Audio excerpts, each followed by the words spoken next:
দেখুন, আমাদের বিগত দিন এই কারণেই বলছি, কারণ আপনারা জানেন সদ্য তৃণমূলের পরিচালিত যে পৌর বোর্ড সেটার অবসান হয়েছে, প্রশাসক বসেছে বর্তমান সরকারের তরফ থেকে, সেটাও বেশি দিন হয়নি। তাই পুরনো পৌর বোর্ডের যে সমস্ত দুর্নীতির পাহাড়, সেই দুর্নীতির পাহাড়গুলো নিয়ে আমরা আজকে প্রশাসকের কাছে ডেপুটেশন কর্মসূচি গ্রহণ করেছি। এই দুর্নীতির কোনো সীমা নেই, এই দুর্নীতির কোনো সংখ্যা নেই।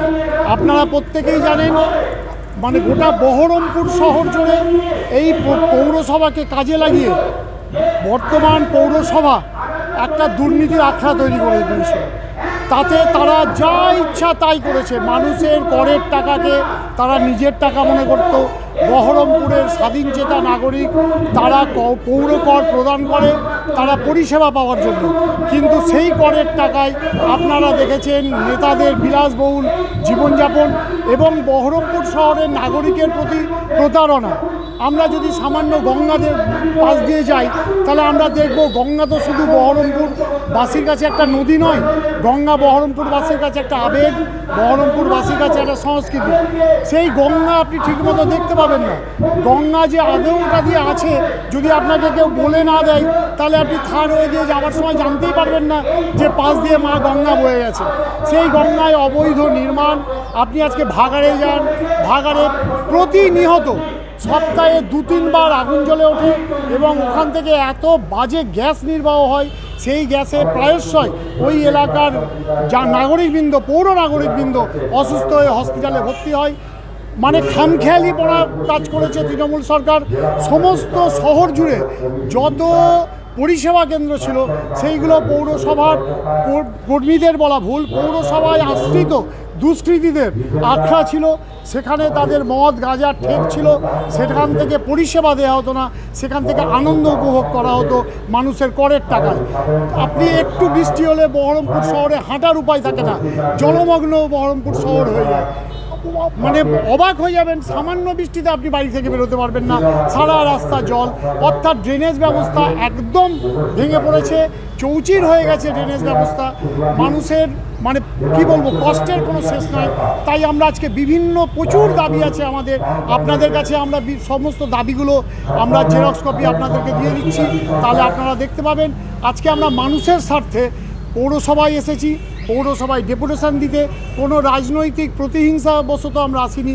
আমরা বিরোধী দলে থাকি, বিরোধী দলের কাজ সবসময় সাধারণ মানুষের কথা সরকার পক্ষকে জানানো। তাই আমরা এসেছি মানুষের হয়ে। আজকে অধীর চৌধুরীর নির্দেশে, অধীর চৌধুরীর নেতৃত্বে মুর্শিদাবাদ কংগ্রেসের শহর কংগ্রেস আজকে পৌরসভায় ডেপুটেশন কর্মসূচি গ্রহণ করছে, শুধুমাত্র মানুষের পরিষেবা যাতে ভালো হয়। যদি আমাদের এই ডেপুটেশন কর্মসূচির পর যদি আমাদের এসডিও সাহেব, মাননীয় প্রশাসক আমাদের কথা না শোনেন, আমাদের কথা বলা ভুল, যদি মানুষের কথা না শোনেন, যদি মানুষের স্বার্থে কাজ না করেন, তাহলে আপনাদের মাধ্যমে আমরা বলতে চাই আমরা কিন্তু শান্তিপূর্ণভাবে গণতান্ত্রিক পদ্ধতিতে বৃহত্তর আন্দোলনে নামব এবং বহরমপুর পৌরসভার প্রশাসককেও আমরা বোঝাবো যে বহরমপুর শহরের নাগরিক পৌর কর যেমন দেয় তেমন পৌর পরিষেবাও আশা করে। তা এই নিয়ে আমাদের আজকে ডেপুটেশন কর্মসূচি।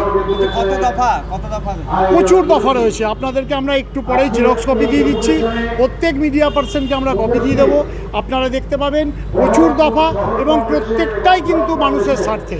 অদ্ভুত সমস্ত কিছু চলছে এখানে। শুভদৃষ্টি নামক একটা বিয়ে বাড়ি আছে, সেটা কোনো কাউন্সিলরের ভাই একজন কন্ট্রাক্টর চালায়। আপনারা অবাক হয়ে যাবেন, তাকে লিজ দেওয়া হয়েছে, অথচ সেখানকার ইলেকট্রিক বিল পে করে বহরমপুর পৌরসভা।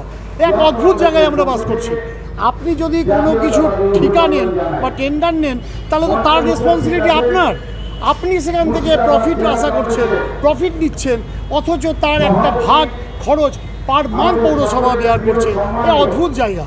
এই জায়গাগুলোর জন্য এরকম প্রচুর দাবি রয়েছে, এটা ছোট্ট সামান্য বললাম, এরকম প্রচুর কিছু রয়েছে। সমস্ত কিছু নিয়ে আমরা আজকে ডেপুটেশন দেব।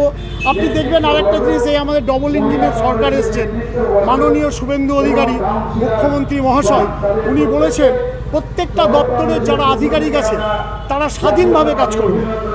মানে পূর্ণ স্বাধীনতা দিয়েছেন উনি সমস্ত দপ্তরের আধিকারিকদেরকে। কিন্তু আপনি পৌরসভায় আসবেন, সব সময় দেখবেন সেই একই চিত্র, যা তৃণমূল করে গেছে, তৃণমূল আশ্রিত যারা ছিলেন তারা পৌরসভার প্রতিটা ঘরে তাদের আড্ডাখানা চালাতো।